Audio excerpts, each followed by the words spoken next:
Thinking స్కిల్స్లో, ఆలోచన నైపుణ్యాలలో మరొక ముఖ్యమైన టైప్ ఆఫ్ థింకింగ్ ఏంటి అంటే critical thinking. Art of analysing and evaluating our own experiences and the known information.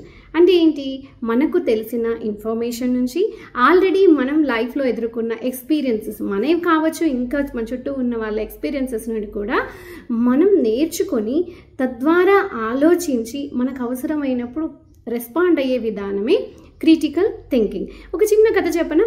బంగారు కడియాలు. ఒక రాజుగారు తన సమావేశంలో మంత్రులందరికీ ఒక క్వశ్చన్ వేస్తారు.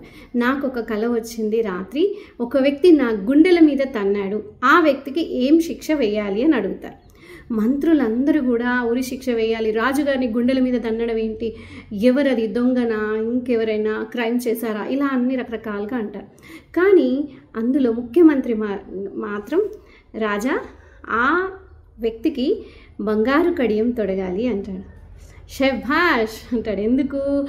రాజుని గుండెల మీద తన్నే ధైర్యం తన కొడుకుకే ఉంటుంది కదా. సో కొడుకో మనవడో ఎవరికో ఉంటుంది, కాబట్టి ఆ వ్యక్తికి బంగారు కడియం తొడగాలి అంటాడు. ఇక్కడ చూడండి, మంత్రి తన నోన్ ఎక్స్పీరియన్సెస్ నుంచి కొంచెం పక్కకు జరిగి ఆలోచించాడు. So this is called as the critical thinking.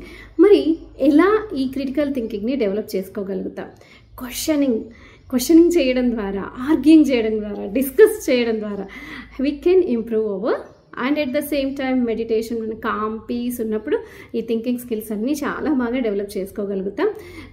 Same ఇంతకుముందు మనం క్రియేటివిటీలో చెప్పుకున్నట్లుగానే అన్నింటినీ ప్రాక్టీస్ చేస్తూ ఉండడం, పీస్ ఆఫ్ మైండ్ని క్యారీ చేయడం, వర్క్హాలిక్గా ఉండకపోవడం, ఇలాంటివన్నీ ప్రాక్టీస్ చేస్తూ ఉంటే we can improve our thinking skills.